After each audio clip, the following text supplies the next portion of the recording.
Kenapa sekarang banyak orang berdebat tentang Quran dan nyuwun sewu sampai pada level gontok-gontokan ekstrim? Karena mereka nggak mau belajar ulumul Quran. Kegiatannya debat, tukaran. Yang bingung kita, yang waras ngalah lah kira-kira gitu. Ini nggak pernah ngaji Quran, gegernya. Ya kacau.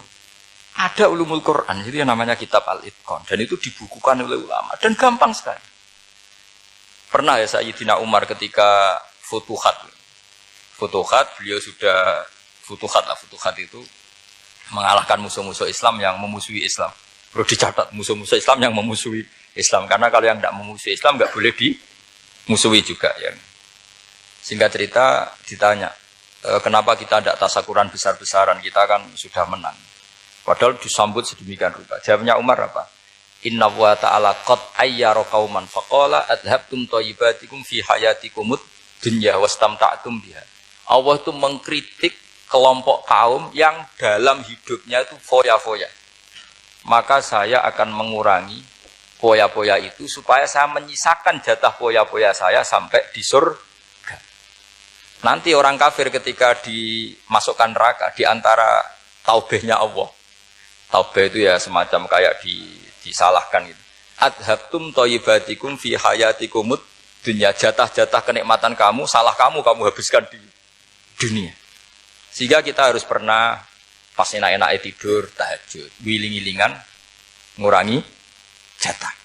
Sayyidah Aisyah tuh cantik sekali, tapi sudah turu mujur di depan Nabi tetap sholat. Kalau sampai istrinya tidak cantik saja, nggak pernah tahajud. Itu masalah besar. Itu Aisyah itu kenangannya Aisyah. Saya ini kurang cantiknya. Sampai Nabi kalau sholat digoda tidur di depannya, masyhur. Wa ana mu'taridotun. Saya tidur malang di depan Nabi. Nabi kalau berdiri sikilnya aku tak dojorno. Kalau Nabi mau sujud tak ingkretno. Nabi terus saja tahajud. Dan saya yakin itu sunnah, tidak ada yang niru itu. Aisyah loh, bukan yang Saudah, Aisyah. Di semua riwayat itu, kalau Saudah kan mungkin wah pantesan Saudah kan gitu. Ini Aisyah. Terus ada cerita lagi, betapa Rasulullah memang Nabi betul. Aisyah itu istrinya paling cantik. Kan yang nyanyi cantik itu hanya Aisyah, Zainab sama Sofia. Kira-kira rivalnya itu. Ya rivalnya itu kira-kira. Yang sebagian ya cantik tapi enggak sekelas ini. Rasulullah itu malam-malam keluar. Terus pikiran Aisyah, pasti ke sebagian rival saya. Doroh itu maru kalau coba. Dibuntuti sama Aisyah. Nabi enggak tahu kalau dibuntuti Aisyah. Ini hadis riwayat doa masuk kuburan. Maka, jadi hadis itu ya unik. Kalau enggak di tangan ulama itu jadi kacau. Babu doa li ahlil kubur. Bab mendoakan ahli kubur itu babnya itu tentang cemburu. Walhasil karena Nabi keluar, wah ini mesti itu enggak benar ini. Paling ke Sofia atau ke ya pokoknya Zainab, pokoknya yang cantik-cantik. Ditututi sama siapa Aisyah. Nabi enggak tahu kalau itu. Ternyata Nabi itu kebaki itu assalamualaikum daraqaumil mukminin wa inna insyaallah bikum lahikun. Jadi barokahnya cemburu, hadis itu ada rawinya. Oh, ternyata ke kuburan toh. Itu sampai pulang, jadi hadis itu diriwayatkan Aisyah. Ghirtu itu cemburu, saya ini cemburu sama Nabi, malam-malam keluar, tak tututi juga mau kuburan. Lah, sahabatnya tanya, muridnya Aisyah, lalu baca apa? Assalamualaikum daraqaumil mukminin wa inna insyaallah bikum lahikun. Kalau sampean kan enggak, dibuntuti tok bar tenang. Mesti barbaran. Jadi ini penting saya utarakan. Jadi cobalah ulumul Quran dikaji secara baik. Insya Allah nanti maknani Quran itu mudah sekali. Karena memang sesuatu itu harus ada ilmu. Ya sesuatu itu harus ada ilmu. Banyak ulama itu nangis karena mudah memahami rahmat Allah. Abu Yazid Al-Bustami itu jadi wali bukan karena banyak wiridannya, enggak. Dia setiap makan itu memuji begini, ya Allah, Engkau itu tidak butuh saya, tapi kenapa ngasih makan saya? Kalau majikan ngasih makan karyawannya kan supaya mau kerja. Semua kebaikan manusia itu pasti ada imbalannya. Tapi engkau itu tidak butuh apa-apa, kenapa ngasih nikmat kepada manusia padahal engkau tidak butuh? Itu kan aneh betul. Kalau apapun ikhlasnya orang, kalau ngasih itu kan ada maunya. Meskipun sudah bilang ikhlas. Oh sudah, tapi kalau Allah itu tidak butuh. Misalnya ada orang nyumbang masjid ikhlas, tetap di hatinya, benak Jumatan Par Quran yang dindi, tetap ada kepentingannya. Tapi kalau Allah, sehingga cara mensifati Allah itu luar biasa. Makanya orang jadi wali itu diantara kata Rasulullah, Inna woha la yardu anil abdi idza akalal akla fa yahmaduhu 'alaiha aw yashruba syarba fa yahmaduhu 'alaiha. Allah itu sangat ridho. Orang jadi wali itu kan diridani Allah. Allah itu sangat ridho kalau seseorang makan kemudian dia muji Allah. Coba apa hebatnya Donald Trump kalau nggak makan ya lemes mati. Apa hebatnya presiden seluruh dunia kalau nggak makan ya lemes mati. Orang yang katanya paling top di dunia, itu nak gak makan kangkung nyatanya ya lemes. Hebatnya di mana coba? Yang kita puji-puji hebat, ternyata kalau nggak makan itu lemes. Pak Rektor nggak makan lemes, apalagi Pak Onwel nggak makan lemes. Hebatnya apa coba? Nah, terus kelihatan wa khuliqal insanu dhaifa. Makanya ketika Allah mengingatkan orang yang menyembah Isa, Allah hanya menghentikan gini, kana yakulani to'am. Isa dan ibunya itu makan. Maksudnya kalau nggak makan itu ya lemes.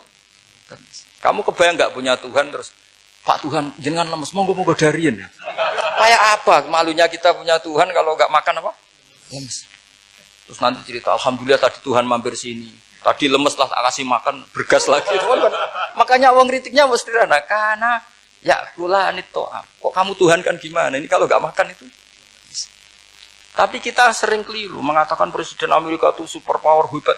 Hebatnya di mana seorang manusia? Kalau nggak makan ya. Ini makanya Allah ngendikan wa khuliqal insanu dhaif. Sehingga banyak para wali itu dekat Allah ketika makan. Bukan apa karena tadi makannya itu tidak kayak sampai anak makan banyak lahap segala-galanya udah gitu. Itu tidak setiap makan ya Allah betapa lemahnya saya. Yang katanya rektor, yang katanya profesor, katanya orang alim kiai, katanya pengurus NU, pengurus Muhammadiyah ternyata kalau tidak makan lemes. Kerennya di mana lemes? Sehingga terus tawadu, terus macam-macam. Jadi ini penting. Jadi Allah mengingatkan manusia itu dengan makan tadi. Makanya Nabi Rasulullah ngendikan Allah itu sangat ridho seseorang yang setiap makan muji Allah. Tapi sekarang orang makan itu banyak yang enggak menjiwai. Karena ada aturannya sebetulnya, ngunyahnya sampai sekian kali. Ya, tapi sekarang kan sudah ada seperti itu. Makanya sekarang wali sudah enggak banyak. Pendaftarnya juga sudah ada banyak. Apalagi orang-orang intelek itu sudah agak tertarik daftar wali. Memangnya kalau sudah jadi wali dapat uang, malah repot lagi kalau seperti itu. Tapi ini saya cerita orisinilnya ilmu Quran. Ketika Allah mengkritik Isa itu hanya, ketika dituhankan maksudnya, itu hanya dengan kalimat kana yakulan itu Isa dan ibunya sama-sama makan. Dan ketika Allah memuja Rasulullah SAW dan para nabi, itu pujaannya itu aneh. Wa ma arsalna qablaka minal mursalin illa innahum la yakuluna ta'ama wa yamshuna bil aswaq. Saya tidak pernah menugaskan para rasul kecuali mereka itu ya makan dan jalan-jalan di pasar. Saya sampai sekarang hampir tiap minggu itu jalan-jalan ke pasar sama anak saya. Meskipun saya di Rembang betul kayak gede itu, tetap biasa saya jalan-jalan ke pasar. Karena apa? Kata Rasulullah Muhammad, Isa itu sampai dituhankan itu gara-gara jarang makan. Terus orang memitoskan macam-macam. Rasulullah itu kalau makan itu di depan umum, sering di luar rumah. Supaya kelihatan kalau beliau itu manusia. Jadi makannya Nabi adalah nafyun li uluhiyati. Perlu dicatat Nabi Muhammad jadi Nabi setelah dengan tanda kutip tragedi Isa dituhankan. Karena Rasulullah jadi Nabi setelah tragedi Isa dituhankan, maka sisi manusianya itu diperlihatkan. Sampai kalau makan tuh di depan umum. Tapi enggak marung di KFC, enggak ada riwayatnya itu. Di depan umum. Nah, karena kepentingannya itu sehingga makannya Nabi ini ibadah yang luar biasa karena menunjukkan sisi kemanusiaan yang akan aman, tidak akan dituhankan. Paham ya? Sama. Seperti kita misalnya kiai atau pejabat. Makan saja gak apa-apa. Tunjukkan kalau kita manusia. Kalau gak makan lemes. Dan kalau itu terus dalam hati kita, insya Allah kita orang yang mengimani wa khuliqal insanu dhaifa. Betapa manusia itu lemah. Nah, tapi kita sekarang enggak. Kalau kita jadi rektor enggak bisa mengendalikan satu kampus, jadi kiai bisa mengendalikan umat. Pikirannya itu kayak Fir'aun. Dan di antara kesalahan Fir'aun adalah faqala ana rabbukumul a'la, bahwa saya bisa mengendalikan kalian semua. Maka dalam ilmu tasawuf yang pertama harus dihilangkan adalah sifat ananinya. Bahwa karena saya. Tapi kalau orang mau jadi wali atau orang dekat Allah, kenapa saya sering menyebut kata wali? Sebenarnya khazanah wali itu ada di Quran. Ala inna awliya Allahi la khaufun alaihim wa lahum yahzan. Cuma orang kota senangnya bakas intelektual. Wong desa senangnya bakas wali. Akhirnya banyak orang yang enggak wali modus pura-pura wali terus nipu orang. Jadi sama-sama ada korban. Yang intelektual juga sama. Seakan-akan lebih intelek dibanding wali ini, makanya saya supaya bahasa intelektual ya ada di Quran, maksudnya terjemahannya ada, bahasa wali juga apa? Ada. Dan kadang orang jadi wali itu melakukan hal-hal yang kecil, yaitu merasa doif saat apa? Makan. Apa? Merasa doif saat makan. Karena tadi paling mudah menafikan ketuhanan seseorang adalah nyatanya kalau nggak makan lemes. Paling mudah mendoifkan manusia yang katanya presiden superpower pun kalau nggak makan. Apa artinya kehebatan manusia yang sehatnya bergantung nasi satu mangkok? Kerennya di mana coba? Presiden kondang bisa pengaruh seluruh dunia, jajalnya gak mangan sedino, lemes. Berarti hadar rojul lelaki ini bergantung satu mangkok nasi. Hebatnya di mana coba? Makanya ada seorang raja angkuh datang ke seorang ulama. Saya raja bisa mengendalikan dunia. Kata ulama, tanya gini, andaikan kamu tidak bisa minum, kemudian harus bisa minum kalau orang menukarkan kerajaan kamu, kamu boleh minum, asal kamu tidak jadi raja. Apa kamu kasihkan kerajaan kamu ketika kamu harus minum dengan cara seperti itu? Misalnya di tengah belantara, kalau di Arab kan sering ada apa? Sahara itu ada padang pasir. Terus kata raja itu, ya saya milih minum, kalau saya tidak minum mati, mendingan tidak punya kerajaan. La tafrah bimulkin la yusawi apa kak samain. Kamu jangan bangga dengan kerajaan yang nilainya tidak ada dengan segelas. Baru dia sadar ternyata. Jadi kamu jangan bangga dengan satu kerajaan yang bahkan akan kamu tukarkan dengan segelas. Artinya pertanyaannya gini, kerajaan yang kamu bisa mimpin ini ditompang air apa ditopang keangkuhan Anda? Sebenarnya ditopang air. Karena sekali Anda tidak minum, tidak bisa jadi raja. Terus lemes, diobat, no. Sama presiden juga gitu. Kalau nggak makan, nggak minum, terus sakit, stroke, nggak bisa jadi presiden.